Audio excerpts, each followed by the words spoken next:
Have you ever thought about what legacy you might be leaving behind in this vast online wilderness referred to as the global village? Let's take the story of a child who decides to play in muddy waters before playing a game of hide and seek. Believe me, you're going to find that child in 1 minute. Why? That is because the child has footprints leading from wherever he's coming from to wherever he's going to. That exactly is what your digital footprint feels like. Your digital footprint is the trail of data that you leave behind every time that you use the internet. Now, I want us to do a breakdown of what a trail or how a trail is created. You see, when you visit a website, it logs in your visit as well as your activities on that website. On social media sites as well as apps, your posts, your pictures, your comments, your likes, your shares are all parts of a trail. Every time you send an email, metadata is created. Now, I know some people are probably asking me, what's metadata? Now, metadata is data that provides information about other data. I'll give you an example.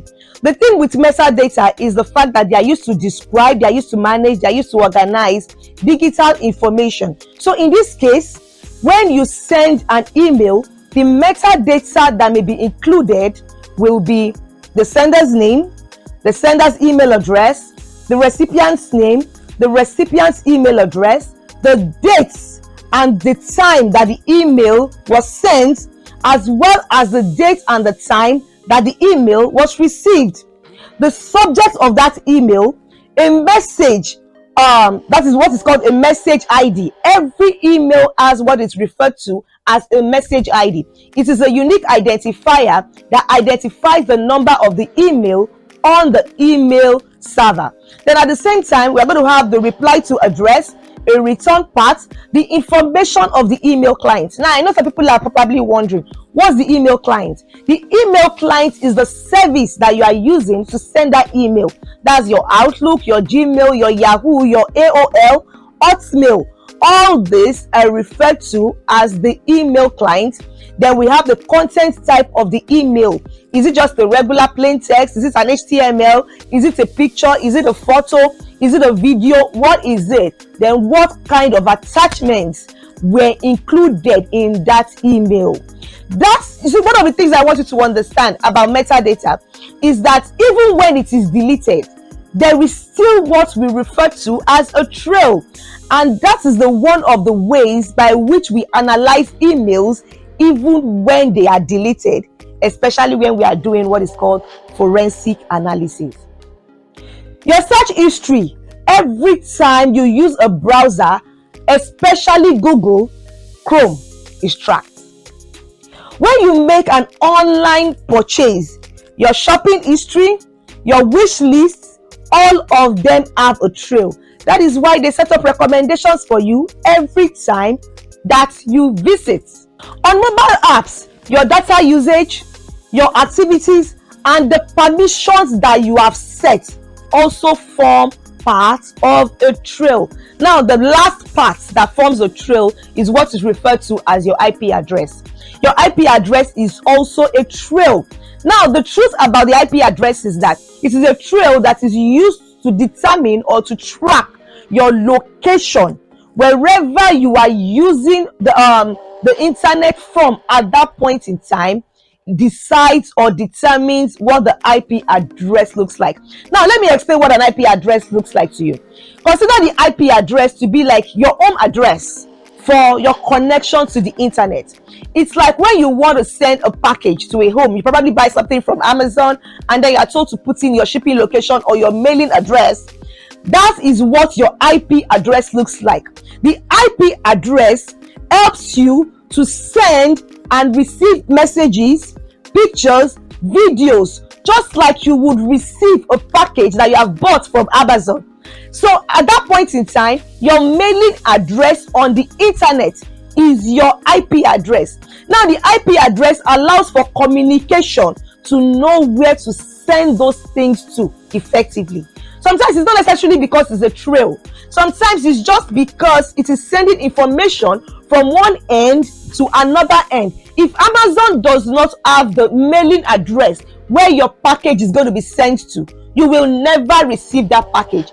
That exactly is the same thing that an IP address does. Unfortunately, it is also part of a trail. So now, understanding that the internet is like muddy waters and you are always leaving a trail whenever you use it, how can you manage your digital footprint? The first thing I'll tell you about how you manage your digital footprint is that you need to be very careful of what you post on social media. Be extremely careful of the things that you post on social media. We are in a world where online personnel have become more important than your physical representation. Your posts, your videos, your comments, your likes, your shares are all a bigger reflection of the person that people don't know. Immigration offices, background checks, even security clearances are all gauged through social media likes, through social media checks right now. Did you go for a visa interview recently, or you had a visa appointment and you were wondering why you were rejected without cause? Ask yourself a question. What is your online personnel reflecting? Number two, if you are unsure of what muddy waters you have stepped into through your digital interactions, I beg of you, limit those who can see what you post on social media. Number three, always use strong passwords. Irrespective of how you look at it, use strong passwords.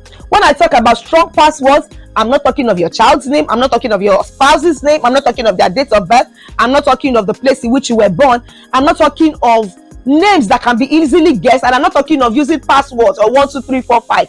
Use strong passwords, preferably passphrases. Now, number four, irrespective of what the mobile app looks like, irrespective of what that website is saying, always enable multi-factor authentication.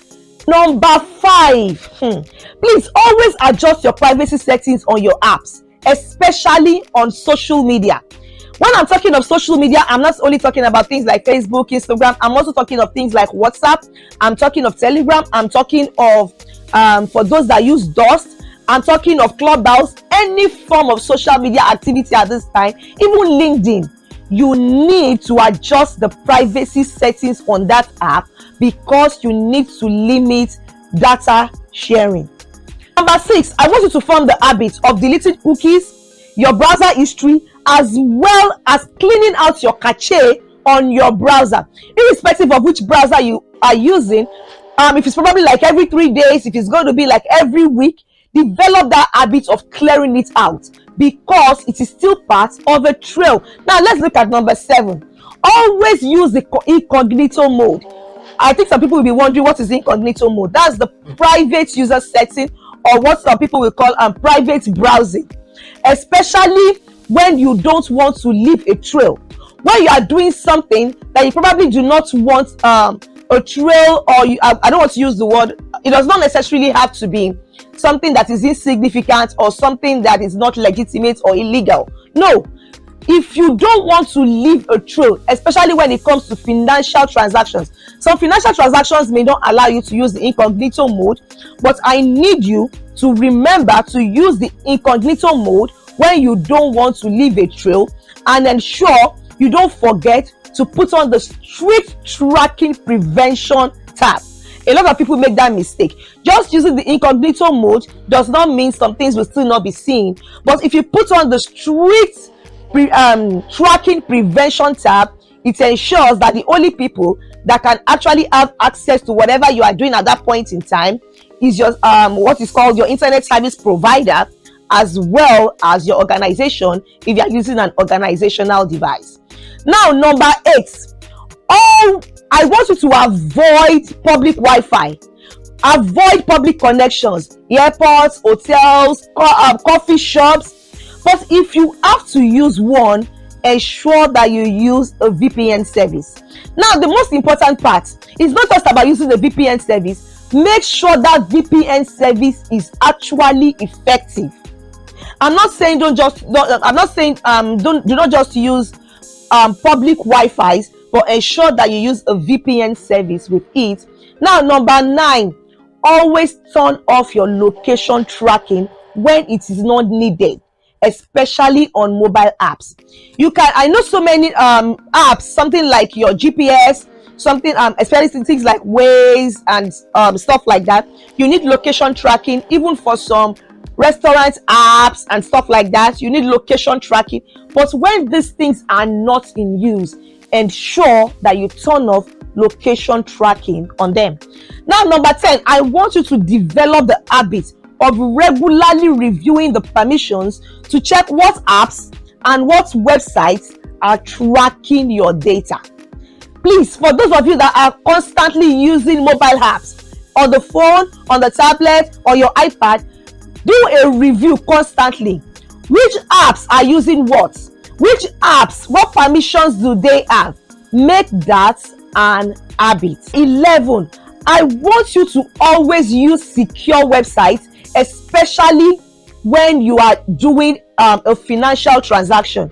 You see, the only way to ensure that a website is secure is that it is going to start with HTTPS. HTTPS. If that website does not say HTTPS, then you probably will find a padlock beside it that shows you that that website is actually encrypted. If you don't find that, please do not go ahead with that financial transaction. It is not safe. Number 12, when you do an online search, always use what is called privacy focused search engines. I'm going to say it again. When you are doing an online search, use privacy focused search engines. Now, I'm going to give you some popular choices of privacy focused search engines. I'm not necessarily saying, oh, you have to go buy from them, or you don't necessarily have to go and use them.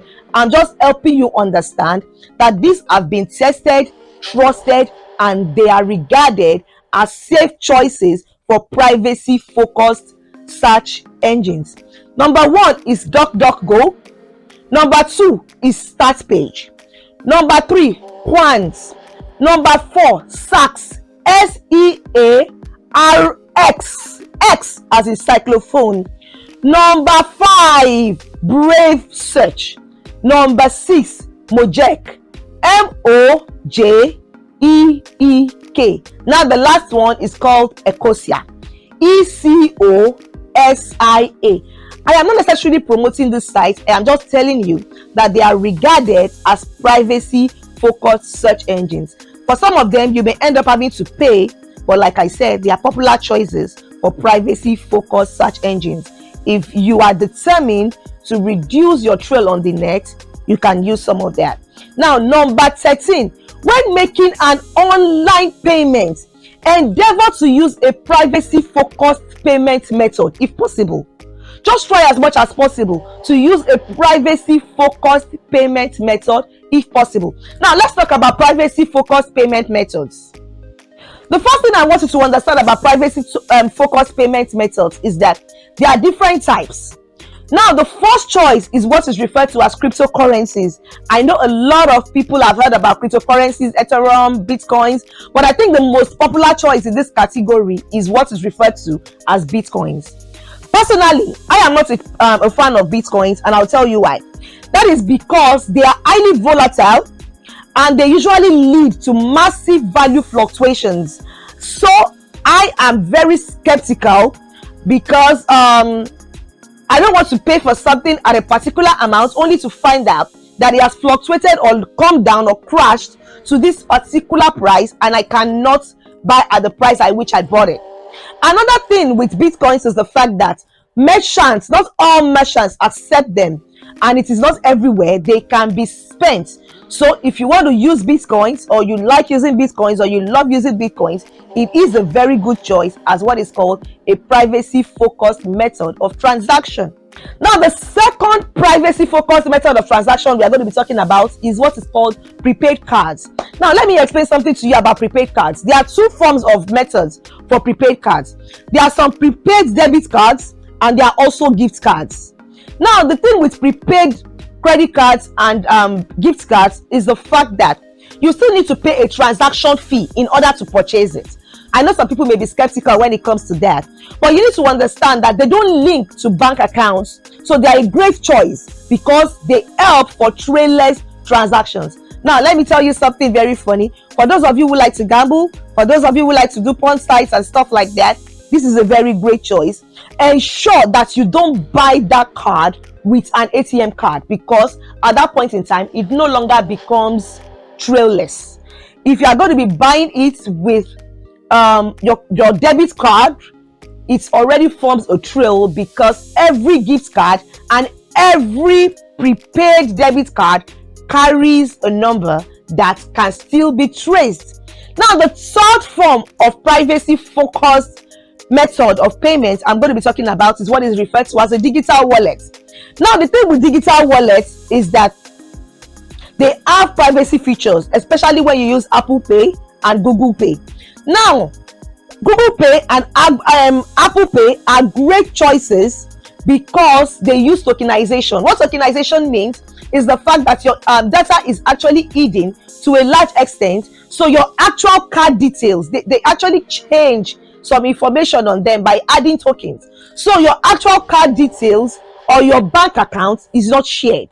Now, the thing with a method like PayPal itself is the fact that PayPal is acting like an intermediary between yourself and the buyer. So at the end of the day, it's not showing your details, it's not showing your information, it's not showing your bank account. But remember, PayPal still has your details. The merchant is unable to trace it, a trace actor is unable to trace it, but PayPal actually has that details. Now, the challenge with this form of method with digital wallets is that not all vendors accept it.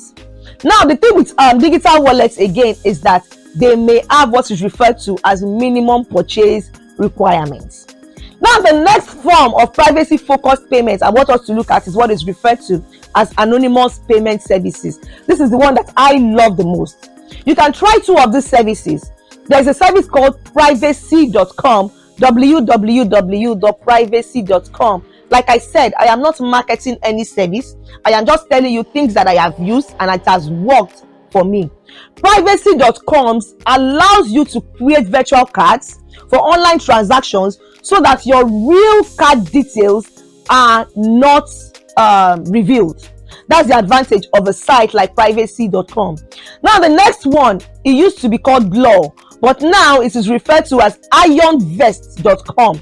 Now, the thing about this service is that it allows you to create masked card details. Your card details are masked, so your real card number is not revealed. That's the thing with ironvest.com. The challenge with these two forms of payments, the anonymous payment services, is the fact that they come with fees that may be significantly higher than even what your bank is asking you to pay.